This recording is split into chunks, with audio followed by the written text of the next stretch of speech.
Hello students, today we are continuing our lecture on comparing quantities from class 8 आज हम class 8 के chapter comparing quantities का example 7 करेंगे.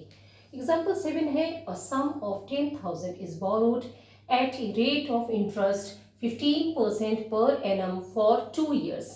10,000 rupees को borrow किया गया है 2 साल के लिए और rate of interest है 15% per annum.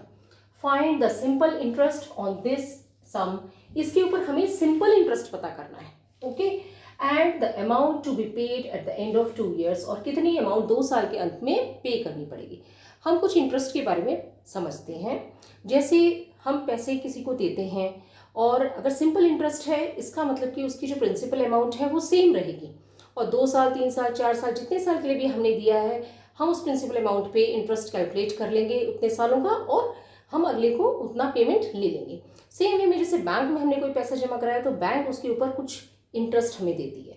जैसे सेविंग बैंक्स पे कम होता है लेकिन एफडीज के अंदर थोड़ा रेट ऑफ इंटरेस्ट ज़्यादा होता है और इस तरीके से क्या आते हैं वो अमाउंट दी जाती है.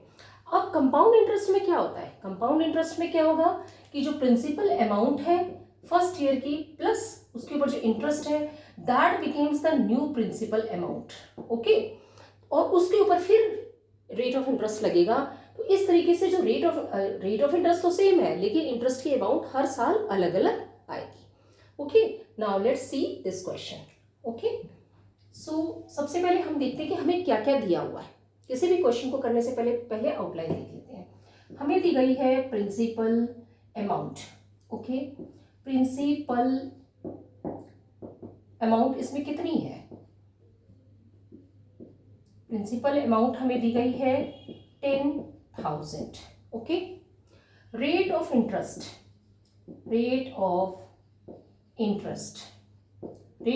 हमें दिया गया है 15% पर एनम. कई बार ये rate of interest per annum देखिए एवरी 6 मंथली भी दिया जा सकता है तो हमें उसी हिसाब से कैलकुलेशंस अपनी करनी पड़ेगी.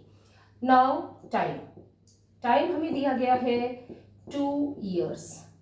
ओके, अब हम क्या देख रहे हैं? Simple interest. अगर हमें सिंपल इंटरेस्ट पता करना है तो हमारे पास क्या फॉर्मूला है? Principal multiplied by rate of interest multiplied by time divided by 100. Okay, तो हमारे पास क्या आ गया? प्रिंसिपल अमाउंट हमारे पास क्या है? 10,000 है. Multiplied by rate of interest is 15% per annum multiplied by time is 2 years 15% per annum.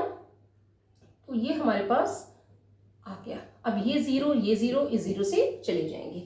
15 into 2 is 30 into 100 is 30 multiplied by 100. Okay, तो हम इसे इस तरह से भी लिख सकते हैं 100 multiplied by 30 is equal to 0 0 0 3 1 जा 3. तो हमारे पास क्या आ जाएगी? हमारे पास सिंपल इंटरेस्ट आ गया है इसका जो कि 3,000 है. यही हमसे पूछा गया है. नेक्स्ट क्वेश्चन हमसे पूछा गया है कि amount to be paid at the end of 2 years. Okay, so हम देखते हैं अमाउंट कितनी होती है. Amount to be paid at end of 2 years is equal to 10,000 plus 3,000. तो हमारी अमाउंट कितनी हो जाएगी? 10 + 3 इज 13,000. ओके, तो अब हमने इसमें क्या देखा कि अगर हमें प्रिंसिपल पता है, रेट ऑफ इंटरेस्ट पता है, टाइम पता है तो हम सिंपल इंटरेस्ट PRT/100 लगा के निकाल सकते हैं और सिंपल इंटरेस्ट को प्रिंसिपल अमाउंट में ऐड कर देंगे तो हमारी amount to be given at the end of 2 years आ जाएगी. अगर आपको कोई चीज़ नहीं समझ आए तो कमेंट बॉक्स में लिख के पूछ सकते हैं. वीडियो पसंद आए तो लाइक करें, चैनल को सब्सक्राइब करें, अपने फ्रेंड्स के साथ शेयर करें. Thank you.